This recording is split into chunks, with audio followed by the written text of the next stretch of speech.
नमस्कार मित्रांनो, सहर्ष स्वागत आहे आपल्या मराठी मास्टरच्या यूट्यूब चॅनलमध्ये. घेऊन आलो अजून एक नवीन अपडेट. मित्रांनो, दिनांक 2 जून 2025 ते 12 जून 2025 या दरम्यान 10 दिवसाच्या कालावधीमध्ये जे पात्र शिक्षक होते त्यांचं वरिष्ठ वेतन श्रेणी तसेच निवड वेतन श्रेणी ज्यांना 12 वर्ष आणि 24 वर्ष पूर्ण झाले आहेत असे बांधवांचे ट्रेनिंग पूर्ण झालेलं आहे.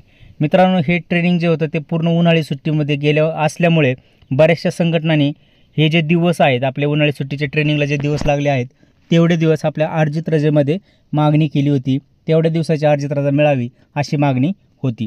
या संदर्भात आजचे अपडेट आपण बघणार आहोत. मित्रांनो, हे आहे विभागीय शिक्षण उपसंचालक कार्यालय कोल्हापूर विभाग कोल्हापूर यांचं हे पत्र आहे.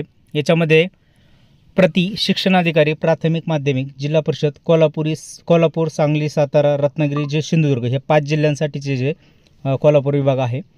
विषय आहे वरिष्ठ व निवड श्रेणी सेवांतर्गत प्रशिक्षण पूर्ण झालेल्या प्राथमिक व माध्यमिक शिक्षकांच्या खाती अर्जित रजा जमा करणे बाबत. आणि याच्यासाठी जो संदर्भ आहे त्याच्यामध्ये महाराष्ट्र राज्य मान्य खाजगी प्राथमिक शिक्षक व शिक्षकोत्तर महासंघ यांच्याकडील दिनांक 11 जून 2025 रोजी प्राप्त झालेलं निवेदन. यापूर्वी सांगितल्याप्रमाणे बऱ्याचशा संघटनांनी या संदर्भात निवेदन जे आहे ते शासनाला दिलेलं आहे आणि त्या निवेदनाला उत्तर म्हणून हे शासनाचं पत्र आहे. काय आहे पत्र आणि कधी लागू होणार, कशी लागू होणार किंवा होणार नाही या संदर्भात बघूया. वरिष्ठ निवड श्रेणी सेवांतर्गत प्रशिक्षण पूर्ण झालेल्या प्राथमिक माध्यमिक शिक्षकांच्या खाती अर्जित रजा जमा करण्याबाबत महाराष्ट्र राज्य मान्य खाजगी प्राथमिक शिक्षक व शिक्षकेतर महासंघ यांनी विभागातील सर्व मुख्याध्यापक यांना आदेशित करण्याबाबत निवेदन या कार्यालयात सादर केलेलं आहे. सुलभ संदर्भामध्ये निवेदनाची प्रत याच्यासोबत जोडलेली आहे.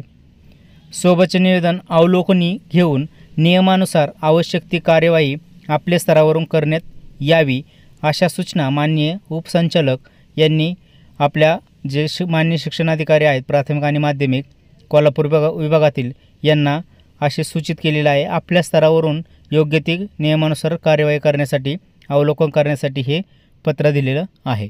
मित्रांनो, अद्याप हे 10 दिवसाचे अर्जित रजा जमा होणार नाही होणार ह्या गोष्टी अजून खूप लांब आहे. सध्या फक्त हे पत्र जे आहे ते माननीय उपसंचालक यांच्यापर्यंत पोहोचलेलं आहे आणि माननीय शिक्षणाधिकारी यांना माननीय उपसंचालक यांनी या संदर्भात आपल्या स्तरावरून कार्यवाही करण्यासंदर्भात सुचवलेलं आहे.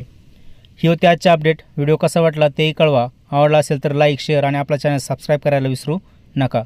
पुन्हा भेटूया अशाच नवीन अपडेटेड व्हिडिओमध्ये. तोपर्यंत धन्यवाद मित्रांनो. जय हिंद, वंदे मातरम, जय महाराष्ट्र.